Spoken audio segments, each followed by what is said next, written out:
ओम श्री परमात्मने नमः। ओम श्री परमात्मने नमः। अथ बृहदारण्यकोपनिषद अथ बृहदारण्यकोपनिषद शांति पाठः। शांति पाठः।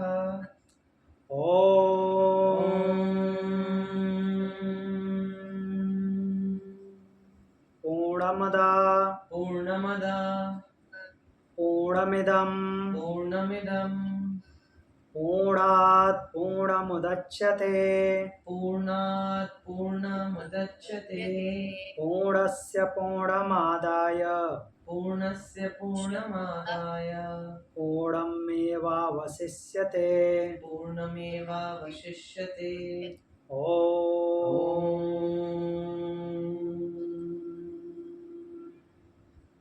शांति शांति शांति।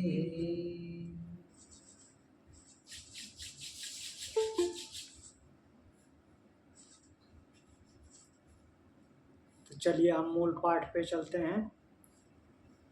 कल हमने तृतीय ब्राह्मण का तृतीय अध्याय का प्रथम ब्राह्मण पढ़ा था, जिसमें राजा जनक यज्ञ किए हुए हैं और उसमें उनके जो होता है अश्वल याज्ञवल्क्य से प्रश्न पूछते हैं। शास्त्रार्थ होता है। क्यों शास्त्रार्थ होता है? क्योंकि याज्ञवल्क्य ने अपने ब्रह्मचारी को बोला है कि ये जो 1000 गायें जिनके सींग में 10-10 सोने के सिक्के अर्थात मुद्राएं बंधी हुई हैं, इनको ले जाओ।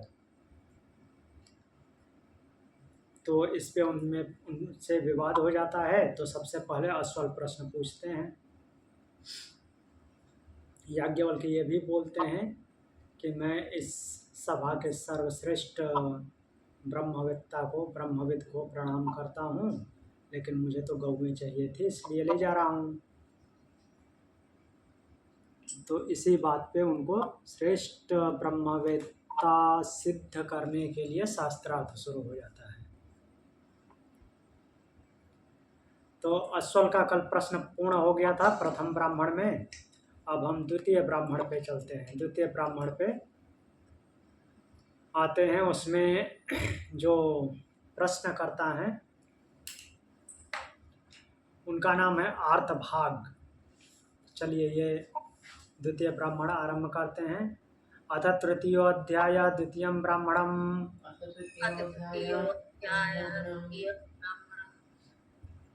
इस ब्राह्मण का नाम है आर्तभाग ब्राह्मण। जो प्रश्न पूछ रहा है उसके नाम से है। तो बोल रहे हैं अथाहैनम जारत्कारव अथाहैनम जारत्कार आर्तभाग पप्रच्छ आर्तभाग पप्रच्छ याज्ञवल्क्येति होवाच याज्ञवल्क्येति होवाच कतिग्रहा कतिग्रहा कत्यतिग्रहा कत्यतिग्रहा इति अष्टो ग्रहा अष्टो ग्रहा अष्टावतिग्रहा इति अष्टावतिग्रहा इति ये तेष्टो ग्रहा अष्टावतिग्रहा कतमेत इति। तो दो प्रश्न है इसमें। दो प्रश्न है, एक उत्तर है। तो आर्तभाग ब्राह्मण में आर्तभाग पूछ रहे हैं याज्ञवल्क्य से कि हे याज्ञवल्क्य,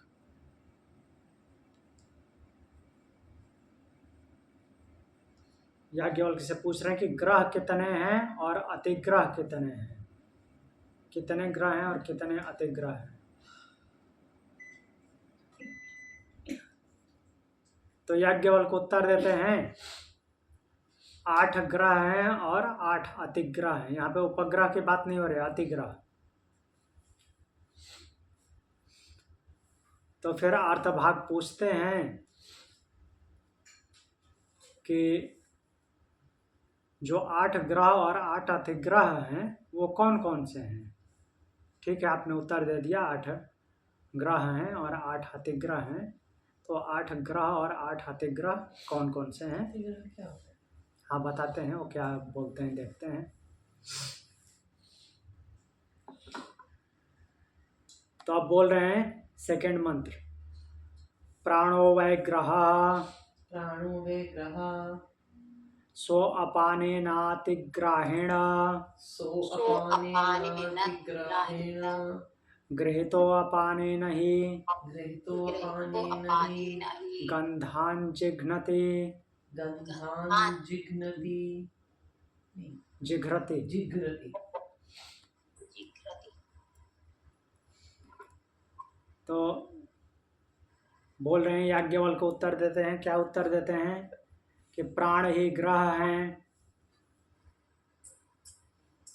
प्राण जो है ग्रह है और अपान अतिग्रह है।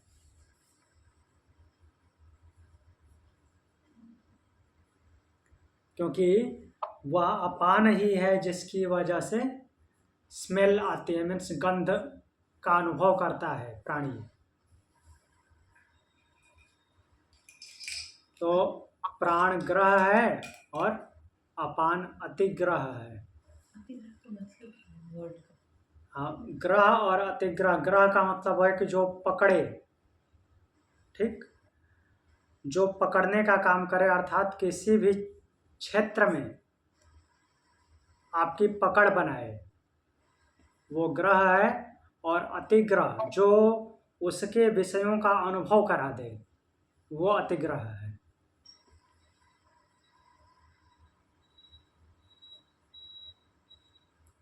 ठीक, समझ नहीं। तो फिर हम इनको मरकरी, वीनस, अर्थ, मार्स को भी ग्रह ही कहते हैं।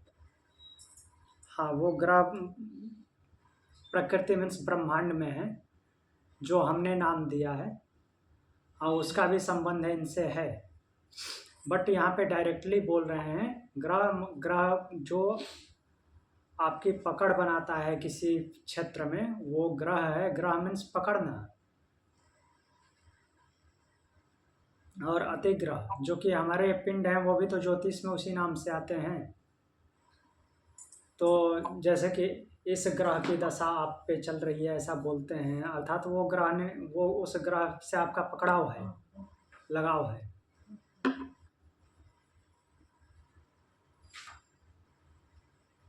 तो तीसरा मंत्र बोलते हैं, वाग्वै ग्रह स नाम्नातिग्राहेण गृहीतो वाचा हि नामान्यभिवदति। तो बोल रहे हैं कि वाग्वे ग्रह, वाणी ही ग्रह है, ठीक, वाणी ग्रह है। स नाम्नातिग्राहेण, और वह नाम रूप अतिग्रह से जकड़ा हुआ है। वाणी जो है सब कुछ को पकड़ती है, अर्थात सब कुछ को बोल, जो जो कुछ भी बोलती है उसको एक प्रकार से वो पकड़ती है तभी तो बोलती है। और फिर वह नाम रूप, उसका नाम अर्थात उसकी पहचान को और भी मीन्स गहराई से पकड़ लेती है, तो उसको अतिग्रह बोलते हैं। क्योंकि प्राणी वाणी ही नामों का उच्चारण करता है, ऐसा मंत्र में भी लिखा है, वाचा ही नाम्यभि वदति। वाणी नामों का उच्चारण करता है, अर्थात जो भी आता है उसका उच्चारण करता है, तो वाणी ग्रह है। और नाम अर्थात उसका, उसकी पहचान, उसका अतिग्रह है। फिर आगे बोलते हैं, जिह्वा वै ग्रह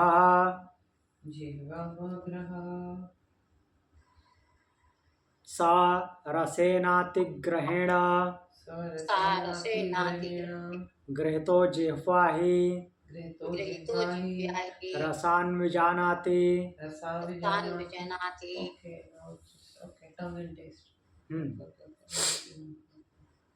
ओके, तो फिर बोलते हैं जिह्वा व ग्रह। जिह्वा जो है ग्रह है, जिह्वा जो है पकड़ने वाली है, ग्रहण करती है। और उसमें जो जो चीज को जिह्वा ग्रहण करती है उसमें जो रस है वो रस क्या होता है, उसका अतिग्रह होता है। जिह्वा का ही वो अतिग्रह है रस, अर्थात जिस चीज को वो पकड़ती है उससे वो रस का आस्वादन करती है, वो रस उसका अतिग्रह है। और आगे बोलते हैं कि जिह्वा ही रसान विजानाति, क्योंकि जिह्वा से ही रसों के जिह्वा से रसों का विशेष रूप जाना जाता है। जिह्वा ही रसों को विशेष रूप से जानती है। तो जिह्वा तो पहले ग्रह हुई, ग्रहण करने वाली, किसी चीज को जो उसके योग्य है उसको ग्रहण करती है और उसकी विशिष्ट पहचान को वो पहचान में लेकर आती है, विशिष्ट पहचान को और अधिकता से ग्रहण करती है, जो कि उसका अतिग्रह कहा जाएगा। फिर बोलते हैं चक्षुर्वैग्रह चक्षुर्वग्रह सारूपेणातिग्राहेण सरूपेणातिग्रहेण गृहीतश्चक्षुषा गृहीतश्चक्षुषा ही रूपाणि पश्यति। ये रूपाणि पश्यति। तो बोले चक्षुर्वैग्रह, यहाँ पे चक्षु को ग्रह बता रहे हैं, नेत्र ग्रह है। स रूपेणातिग्राहेण, वह क्या करता है, रूप को ग्रहण करता है, कोई चीज देखता है, किसी चीज को देखता है और वो देखना जो है अर्थात देखते हुए उसकी विशिष्टता की पहचान करता है कि इसमें क्या है इस रूप में। तो वो क्या हो गया कि उसका वो अतिग्रह हो गया,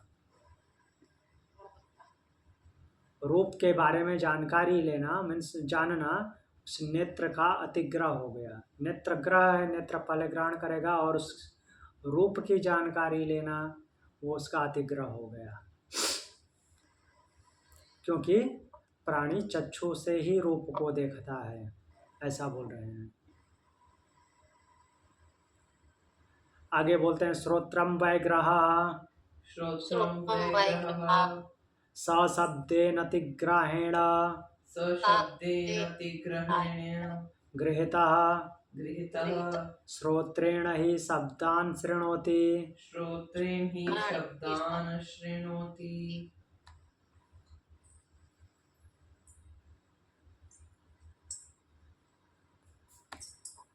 तो एक मिनट,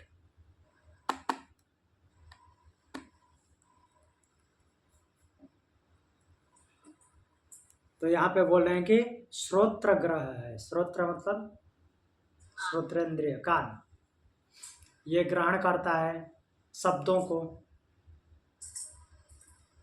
तो शब्दों को ग्रहण करता है और शब्द के रूप, शब्दों में क्या क्या है उसको, उसके अलग अलग भावों को, अलग अलग ध्वनियों को समझता है, वो उसका अतिग्रह है। श्रोत्र का ही वो अतिग्रह है। मीन्स हर तरह के शब्दों को समझ पाना वो अतिग्रह है, क्योंकि प्राणी श्रोत्र से ही शब्दों को सुनता है, ऐसा बोल रहे हैं।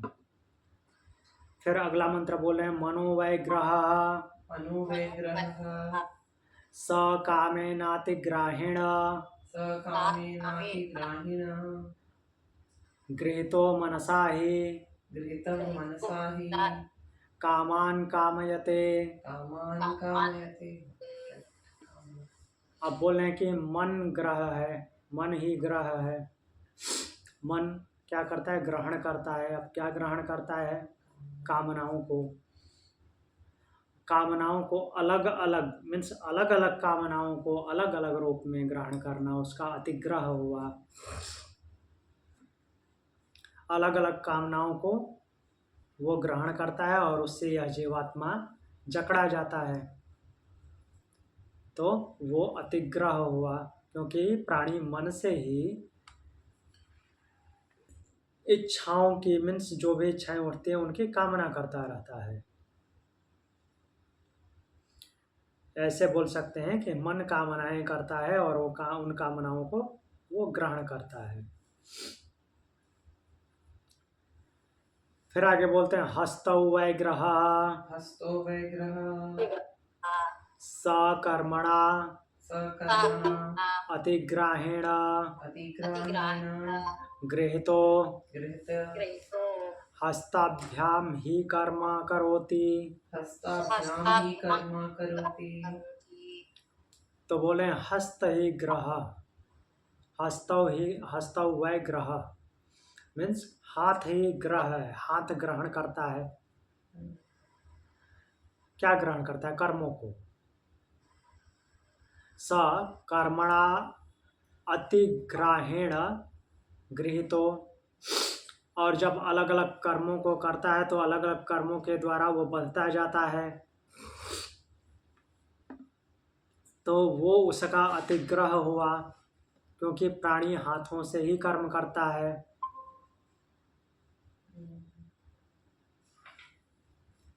फिर बोल रहे हैं कि त्वग्वै ग्रह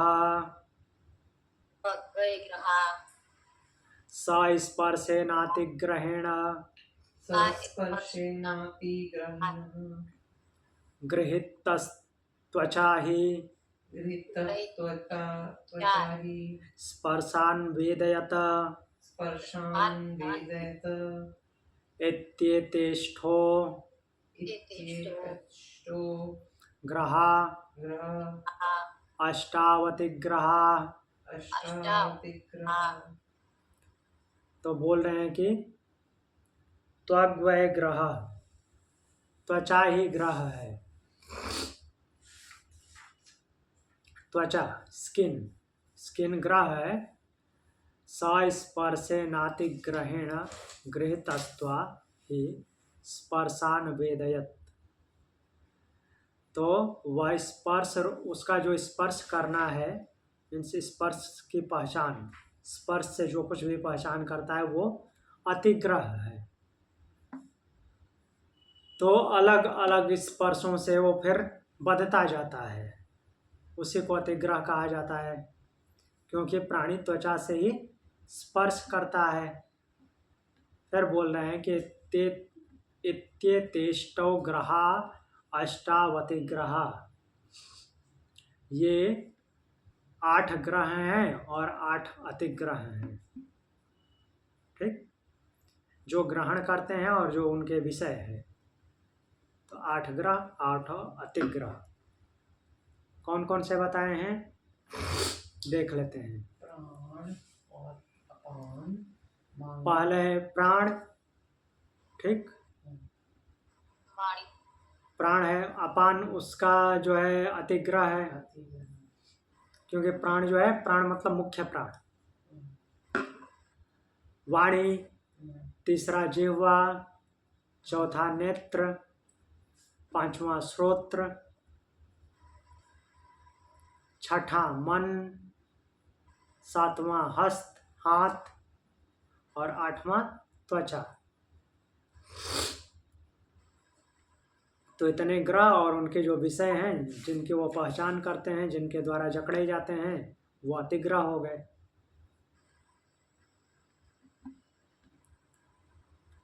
तो जो प्रश्न पूछा गया था आर्तभाग के द्वारा याज्ञवल्क्य से, उसका उन्होंने ऐसे उत्तर दिया। आप पूछे थे कि 8 ग्रह कौन से हैं और अतिग्रह कौन से हैं, तो उन्होंने उत्तर दिया। अब फिर आगे प्रश्न पूछते हैं। याज्ञवल्क्येति होवाच याज्ञवल्क्येति होवाच यदिदं यदिदं सर्वं मृत्योरन्नं सर्वं मृत्योर्न्नं का स्वित्सा का स्वित्सा देवता यस्या देवता यस्या मृत्युर् मृत्युर् अन्नमित्यग्निर्वै अन्यमित्यग्निर्वै मृत्युः मृत्युः सोऽपान्नमप। सोऽपान्नमप। पुनर्मृत्युम जयति। पुनर्मृत्युम जयति। तो अर्थभाग पूछ रहे हैं याज्ञवल्क्य से। याज्ञवल्क्येति होवाच, याज्ञवल्क्य से पूछा जा रहा है कि हे याज्ञवल्क्य, सर्वम मृत्युर अन्नम का स्वित्सा देवता यस्या मृत्युर अन्नमित्यग्निर्वै मृत्यु। इसमें उत्तर भी है याज्ञवल्क्य का, देखते हैं। तो याज्ञवल्क्य से पूछा गया कि जो सब कुछ है मृत्यु का खाद्य है, अर्थात मृत्यु सब कुछ को खा जाती है। जो भी हमको दिखाई दे रहा है, जो भी मीन्स चलते फिरते हुए दिखते हैं प्राणी, उन सबको मृत्यु खा जाती है, मृत्यु का खाद्य है ये। तो वह कौन सा देवता है जिसका खाद्य मृत्यु है? वो कौन सा देवता है जिसको जो मृत्यु को भी खा जाता है? ऐसा पूछ रहे हैं।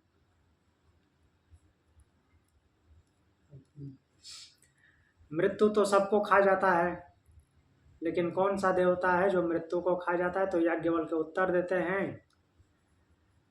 कि अग्नि। अग्नि मृत्यु है, ठीक। अग्नि मृत्यु को खाता नहीं, ऐसा नहीं बोल रहे हैं। अग्नि मृत्यु है, मीन्स वो मृत्यु का माध्यम क्या है? अग्नि। तो मृत्यु अग्नि, मृत्यु अग्नि ही मृत्यु है। और फिर बोल रहे हैं कि तो अब मृत्यु का खाद्य कौन है? अर्थात अग्नि। अग्नि को कौन खा जाता है? अग्नि को भी खाने वाला कोई होगा? श्रृंखला चल रही है, तो बोल रहे हैं कि अग्नि जो है जल का खाद्य है, जल का भोजन अग्नि है। ऐसा कैसे बोल रहे हैं? जल अग्नि को खाती है। हाँ, जल अग्नि को खाती है। आग लगी हुई तो आग कौन बुझाता है? जल बुझाती है। तो जल अग्नि को बुझाता है, तो जल अग्नि को खा जाता है।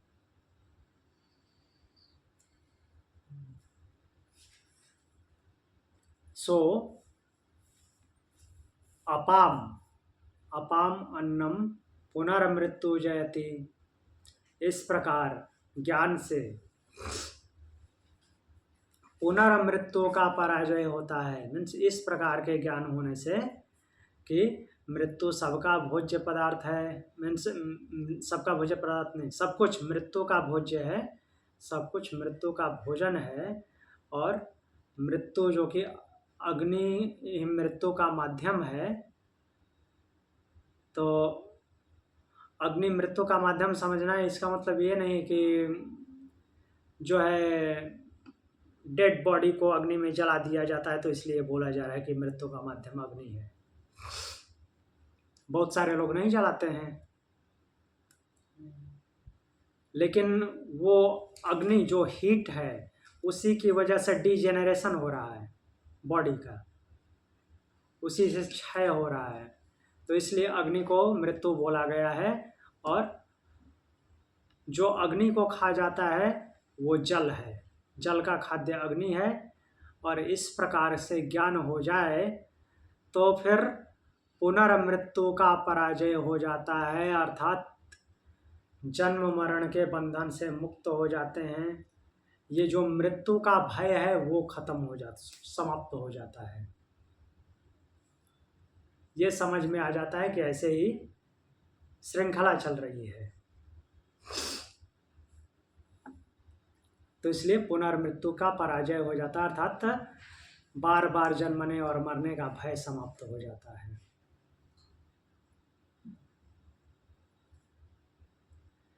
आगे बोल रहे हैं याज्ञवल्क्येति होवाच यत्रायं पुरुषो म्रियत उदस्मात् प्राणा क्रामन्त्यहो नेति नेति होवाच। इति होवाच याज्ञवल्क्यो अत्रैव याज्ञवल्क्यो अत्रैव समवनीयन्ते समवनीयन्ते स उच्छ्रियत्याध्मायति स उच्छ्रीवयति आध्यमायति आध्मातो आत्मातो मृता सेते। मृताशेते। तो अर्थ भाग पूछते हैं याज्ञवल्क से। याज्ञवल्क्येति होवाच यत्रायं पुरुषो म्रियत उदस्मात् प्राणा क्रामन्त्याहो अनेति नेति होवाच। कई जगह पे नेति नेति आएगा बृहदारण्यक में, न इति न इति, न यह न यह।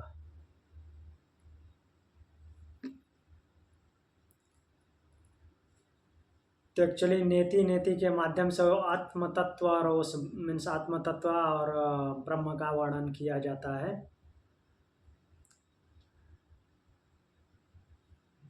बोल रहे हैं कि जिस समय यत्रयं पुरुषो म्रियते, पुरुष मरता है। पुरुष मरता है कहने का मतलब क्या? पुरुष की तो मृत्यु होती नहीं, आत्मा की मृत्यु होती है नहीं। यहाँ पे कहने का तात्पर्य है जीवात्मा, इस शरीरधारी की मृत्यु होती है।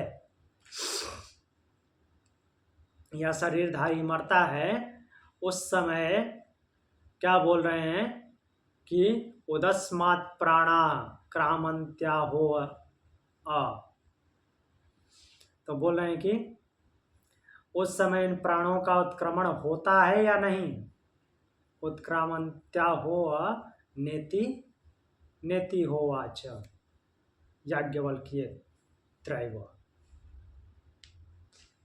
तो आश्वल पूछ रहे हैं कि जीवात्मा जब मृत्यु को प्राप्त होता है तो उस समय इसके प्राणों का उत्क्रमण होता है कि नहीं, मीन्स प्राण निकल के कहीं जाता है कि नहीं, कहाँ जाएगा प्राण। तो याज्ञवल्क्य को उत्तर देते हैं, उन्होंने बोला कि नहीं, ऐसा नहीं होता। नेति होवाच याज्ञवल्क्यो अत्रैव समवनीयन्ते स उच्छत्याध्यमायति आत्मा तो मृता सेते। बोल रहे हैं कि प्राण यहाँ ही विलीन हो जाता है। कहाँ विलीन हो जाता है? वायु में। प्रकृति में जो वायु है उसी का तो पार्ट है इस पिंड में प्राण। तो प्राण निकल के कहीं जाता नहीं है, कहीं दूसरी दुनिया में नहीं जाता, इधर ही विलीन हो जाता है। तो वही याज्ञवल्क्य को उत्तर देते हैं कि नहीं, ऐसा नहीं होता। प्राण उत्क्रमण करके कहीं नहीं जाता, प्राण यहाँ ही लीन हो जाता है। फिर बोलते हैं कि वो क्या हो जाता है? अध्यायति अधमायति, अर्थात क्या बोल रहे हैं कि वह फूल जाता है। अर्थात क्या करता है कि वो जब वायु में मिल जाता है वो वायु में मिल करके वहीं रहता है और फिर फूल जाता है। अर्थात जैसे हम इस भाव से भी देखें कि व्यक्ति का डेड बॉडी कई दिनों तक रख दिया जाएगा तो क्या होगा? फूलेगा, एक्सपेंड होता है ना, फूलता है ब्लैडर की तरह, सड़ने लगता है। तो क्यों ऐसा होता है? प्राण जो है उत्क्रमण कर गया, वायु के साथ मिक्स हो गया, अब उसको डिजेनरेट करेगा, तो इसलिए वो फूलता है।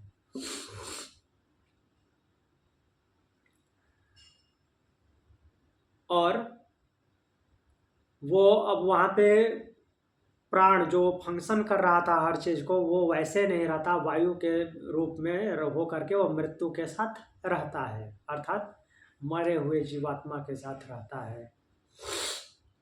जीवात्मा बोले तो शरीर के साथ, जो मृत शरीर है। आगे देखते हैं, याज्ञवल्क्येति होवाच याज्ञवल्क्येति होवाच यत्रायं पुरुषो म्रियते किमेनं न जहातीति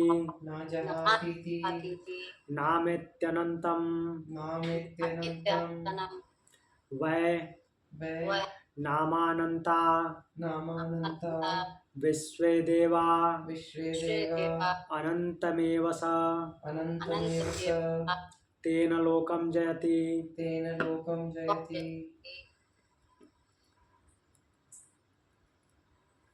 तो यहाँ पे पूछ रहे हैं याज्ञवल्क्य से, आर्तभाग पूछ रहे हैं कि हे याज्ञवल्क्य,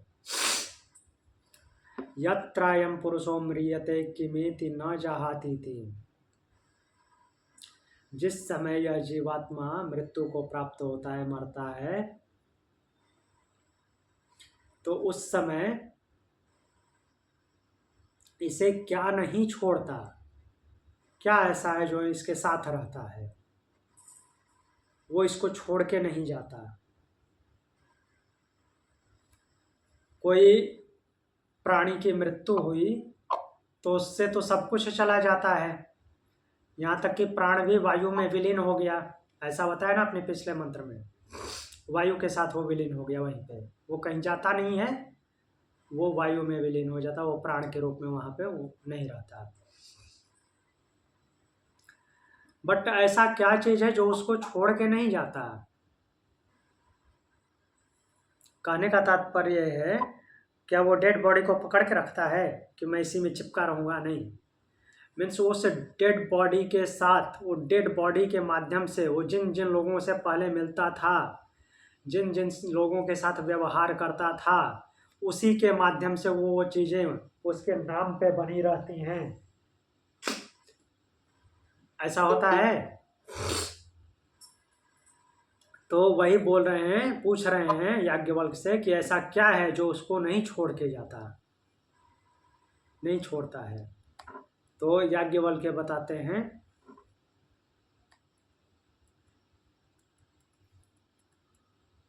कि नाम उसे नहीं छोड़ता, नाम अनंत है। नाम बोलने का मतलब उसने उस जीवन में जो जो किया था और उससे जिनका जिनका व्यवहार था, उसको वे लोग नाम से जानते हैं। नाम से मतलब कि उसके कर्तव्यों से उसको जानते रहते हैं, तो वो नाम छोड़ के नहीं जाता। मीन्स नाम उसको पकड़े रहता है, नाम नहीं जाता कहीं पे। नाम का मतलब उसका बिहेवियर, जो इस जन्म में लोगों के साथ व्यवहार किया था, किसके साथ? संस्कार नहीं, संस्कार जो है, हाँ संस्कार बोल सकते हैं नाम को, बट संस्कार को उस रूप में नहीं ले सकते कि उसके साथ वो अब व्यवहार होगा।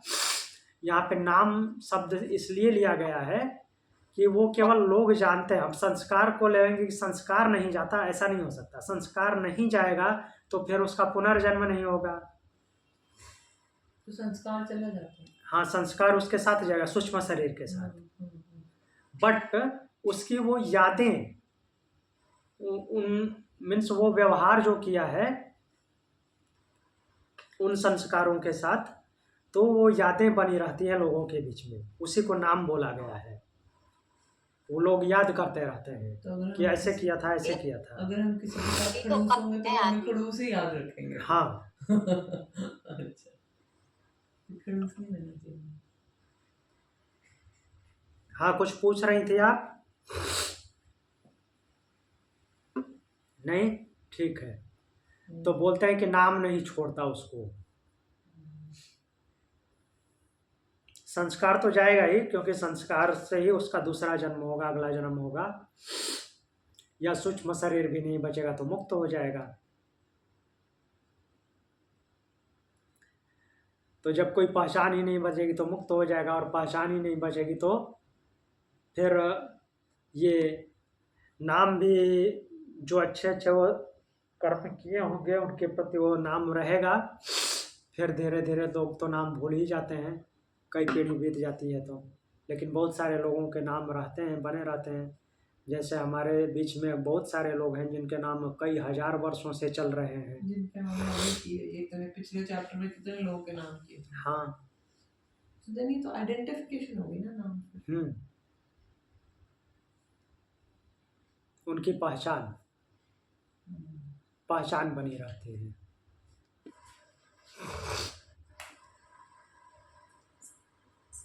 तो बोल रहे हैं कि नाम अनंत है, नाम अनंत है ही, जिनको हम पढ़ रहे हैं वो अनंतता ही है ना। विश्व देव अनंत है। तो बोल रहे हैं कि इस अनंत को जान लेने से, इस तरह से अनंत को जान लेने से अनंत लोक को जीत लेता है, साधक अनंत लोकों को जीत लेता है।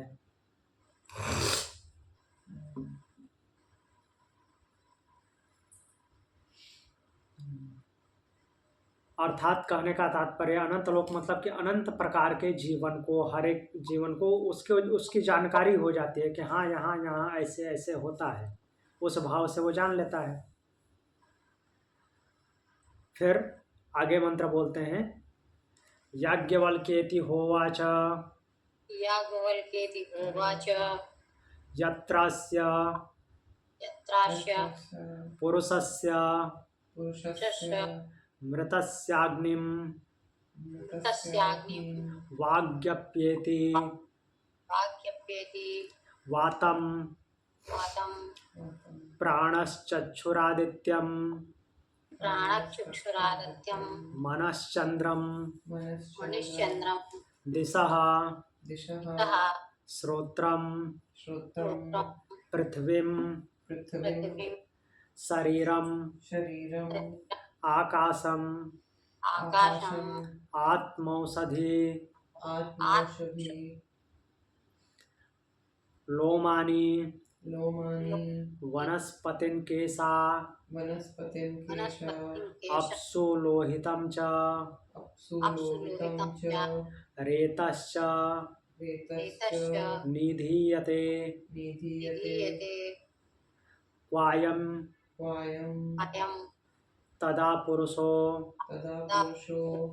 भवतीत्यहर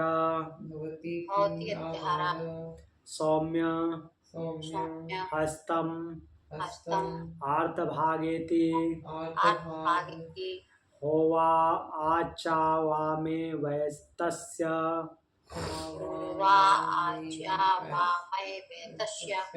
वेदिष्यावो न नावेत्तत्सजन इति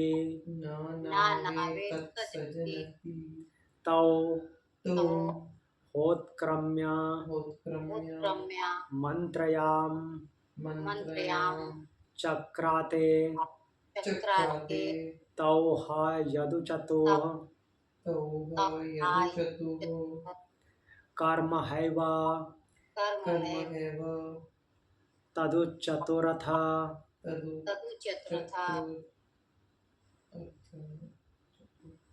हा यत् प्रशंसतुः कर्म हैव तत् प्रशंसतुः पुण्यो वै पुण्येन कर्मणा भवति पापः पापेनेति ततोह जारत्कारव आर्तभाग उपरराम।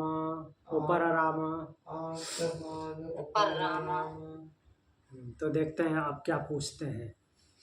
याज्ञवल्क्येति होवाच यत्रास्य पुरुषस्य मृतस्याग्निं वाग्येति वातं प्राणश्चक्षुरादित्यं मनश्चंद्रम दिशा श्रोत्रम पृथ्वी शारीरम। मीन्स ऐसे महाभूतों का नाम लेते जा रहे हैं, देखते हैं क्या बोल रहे हैं। अर्थभाग पूछ रहे हैं, हे याज्ञवल्क, जिस समय यह मृत प्राणी अर्थात मृत जीवात्मा कि वाणी अग्नि में लीन हो जाती है। हमने ये क्या है, पिंड और ब्रह्मांड का कनेक्शन बता रहे हैं। पूछते हुए पिंड और ब्रह्मांड का पहले कनेक्शन बताते हुए, जो कि पहले याज्ञवल्क्य खुद बता चुके हैं, उसी को ये कनेक्ट करते हुए बताते हुए फिर प्रश्न पूछेंगे। देखते हैं क्या पूछ रहे हैं। वाणी जिस समय वाणी अग्नि में लीन हो जाती है, प्राण वायु में लीन हो जाते हैं। अभी हमने देखा था ना, ग्रह अतिग्रह के माध्यम से, और ग्रह अतिग्रह से पहले, और ये लास्ट मंत्र में देखा था, प्राण वायु में लीन हो जाते हैं। नेत्र सूर्य में लीन हो जाते हैं। मन चंद्रमा में लीन हो जाते हैं। मन का कनेक्शन किससे? चंद्रमा से। नेत्र का कनेक्शन सूर्य से। प्राण का कनेक्शन वायु से। ये उनमें लीन हो जाते हैं, मीन्स उनमें समाहित हो जाते हैं। श्रोत्र दिशाओं में लीन हो जाते हैं। शरीर पृथ्वी में लीन हो जाते हैं। शरीर पृथ्वी में लीन होने का मतलब क्या है?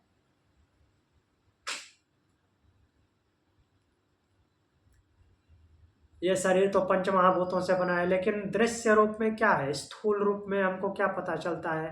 पृथ्वी तत्व ही दिखता है। वैसे 70% भले ही जल है, लेकिन ऐसे बाहर से दृश्य रूप में तो पृथ्वी ही है।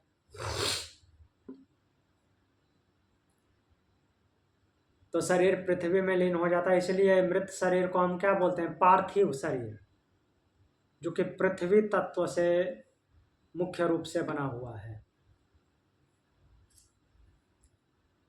हृदयाकाश भूताकाश में लीन हो जाता है। हृदयाकाश भूताकाश किसके लिए बोल रहे हैं? यहाँ पे देखिए मंत्र में बोल रहे हैं, शरीरम आकाश आत्मय औषधि लोमानी वनस्पति। शरीरम आकाश अर्थात ये जीवात्मा परमात्मा में लीन हो जाता है। कहने का तात्पर्य ये है। तो और आगे बोल रहे हैं कि रोएं जो हैं औषधियों में लीन हो जाते हैं। अर्थात रोएं का कनेक्शन किससे? औषधियों से। औषध मतलब कि जो छोटे छोटे पौधे उगते हैं, जिनसे हमको अनाज दालें वगैरह प्राप्त होते हैं, जो एक बार अपना फल पका देने के बाद वो मृत हो जाते हैं, वही पौधा जीवित नहीं रहता। अब नया उगाने के लिए हमको नया पौधा उगाना पड़ता है। उनको औषध बोलते हैं। तो छोटे छोटे होते हैं, इसलिए उनका कंपैरिजन किससे किया गया? जो हमारे छोटे छोटे बॉडी में छोटे बाल होते हैं, वो क्या होते हैं? रोएं। वनस्पतियों में कौन लीन हो जाता है? केश लीन हो जाता है। अब केश बड़े होते हैं, बाल बड़े होते हैं, तो इसलिए उनको वनस्पतियों से जोड़ा गया है। वनस्पतियां मतलब कि बड़े बड़े पेड़ पौधे झाड़ियां। फिर आगे बोल रहे हैं तथा रक्त और वीर्य। यहाँ पे बोल रहे हैं ना कि अपसु लोहितम च रेतश्च। लोहित अर्थात रक्त, और रेतस अर्थात शुक्र जल में विलीन हो जाते हैं। अर्थात उनको जल से कंपेयर किया गया है ब्रह्मांड में। तो उस समय यह पुरुष कहाँ रहता है? जीवात्मा कहाँ रहता है? ये सारे सब में विलीन हो गए तो आत्म तत्व कहाँ रहेगा?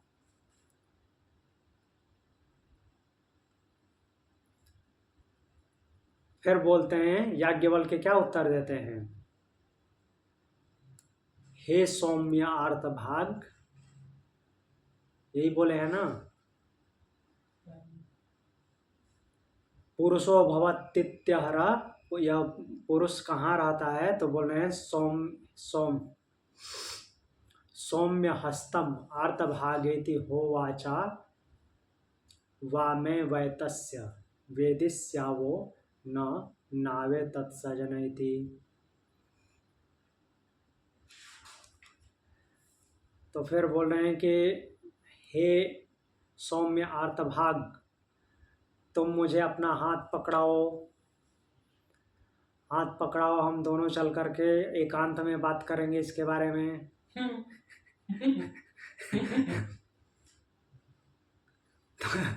हम दोनों इस प्रश्न का उत्तर जानेंगे। मैं तुम्हें मार दूंगा। हाँ, क्योंकि यह प्रश्न जन समुदाय में करने योग्य नहीं है। मैं तुम्हें बताता हूँ तुम्हारी आत्मा हाँ, क्या है। Really? तो ये सभी लोगों के बीच में ऐसे बोलने की बात नहीं है, क्योंकि यह गुप्त रहस्य गोपनीय विद्या है। यही तो हमें जानना था। हाँ, तो बताएंगे। तो फिर वो हाथ पकड़ के उठते हैं याज्ञवल्क्य, और फिर सभा से उठ करके एकांत में जाते हैं। अर्थ भाग को लेकर के एकांत में जाते हैं, और वहां जाकर के उन्होंने विचार किया। क्या विचार किया? ये अगले सवाल में बताएंगे। नहीं, आगे सवाल दिन का यहीं खत्म हो जाएगा। नहीं बताया ही नहीं उन्होंने। तो फिर उन्होंने जो कुछ कहा, क्या बोल रहे हैं कि वह कर्म ही कहा तथा जिसकी प्रशंसा की वह कर्म का ही प्रशंसा की, वह कर्म की ही प्रशंसा की। अभी तक जो बताया वो कर्मों से रिलेटेड था। ठीक।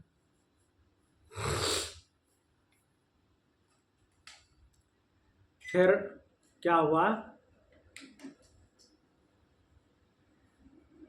बोल रहे हैं कि यह पुरुष, यह जीवात्मा, मीन्स जब तक वो यह शरीर में था, व्याप्त था, जीवात्मा पुण्य कर्म से पुण्यवान होता है।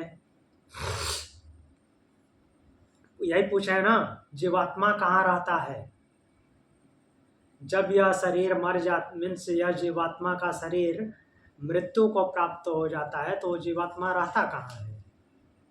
तो बता रहे हैं कि वो जो पुण्य कर्म करता है, तो उनके माध्यम से वो जीवात्मा पुण्य लोकों को प्राप्त होता है, पुण्यवान होता है। और जो पाप कर्म किया रहता है, तो पाप कर्मों के द्वारा वो निम्न लोकों को, अर्थात कि पापी हो जाता है।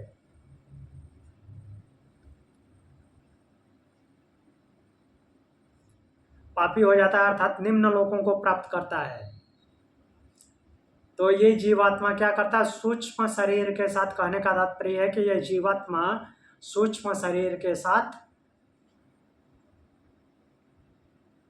उन लोगों को प्राप्त होता है। जीवात्मा ही क्यों कह रहे हैं, आत्मा क्यों नहीं बोल रहे हैं? क्योंकि आत्मा का उसके संस्कारों से लेना देना नहीं होता है।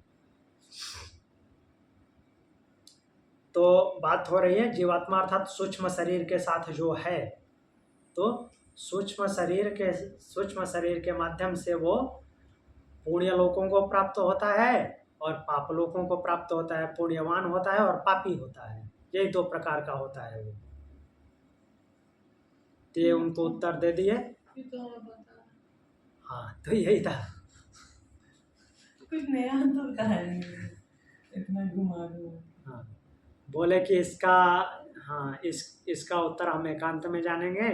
और उसके बाद क्या बताए कि जो जो पुण्य किया होता है उसके माध्यम से वो पुण्य को प्राप्त होता है, और पाप किया होता है तो पाप को प्राप्त होता है, पापी होता है। सर एक सवाल है। हाँ, इसको कंप्लीट कर लेते हैं। इसके पश्चात क्या होता है कि जारकत्वारव, जारकत्वारव मीन्स जारकत्व के वंश में उत्पन्न होने वाले अर्थ भाग चुप हो जाते हैं, अर्थात उनके प्रश्न पूर्ण हो जाते हैं। यहीं पे द्वितीय ब्राह्मण पूर्ण हो जाता है। इति द्वितीयम ब्राह्मणम। हाँ, भी पूछिए। हाँ। सर ये राजा जनक की सभा है, इतनी बड़ी सभा है, इतने बेसिक सवाल है, सिर्फ एक याज्ञवल्क्य को ही आते हैं वो सारे सारे आंसर। ये तो सारे सभा को पता होने चाहिए। मतलब ये किस तरह का है? इसमें कोई बहुत गूढ़ बात तो बता नहीं, तो कॉमन नॉलेज ही बताए जा रहे हैं। हाँ जी, कॉमन बताए जा रहे हैं। तो वही तो अलग अलग ऋषि उठ करके आ रहे हैं, उनसे पूछ रहे हैं, जिसको जितना आता है उस हिसाब से। अब इसमें केवल ये नहीं है ना कि याज्ञवल्क्य की वो परीक्षा ले रहे हैं, याज्ञवल्क्य की परीक्षा ले रहे हैं, लेकिन जिसको जितना आता है उतना पूछ रहा है। अब ये आर्त भाग हैं, इनको ये विषय आते होंगे, मीन्स इनकी जानकारी में यही उनका हाईएस्ट लेवल होगा कि ये शायद पता नहीं याज्ञवल्क्य बता पाएंगे कि नहीं, बता देंगे तो ठीक है। तो उन्होंने ये प्रश्न किया। इससे पहले जो ये तो हम भी तो हाँ, तो हम भी बता देते हैं, हमने पहले से पढ़े हैं उपनिषद, इसलिए बता देंगे ना। जो नहीं पढ़ा है उससे पूछ के देखिए। करेक्ट। जो उपनिषद नहीं पढ़ा है उससे पूछ के देखिए क्या बताता है। उसके दिमाग में तो अगर आप बताएंगे भी तो बोलेगा कि ऐसे ही घुमा रहे हैं बातों में, ये सब थोड़ी होता है।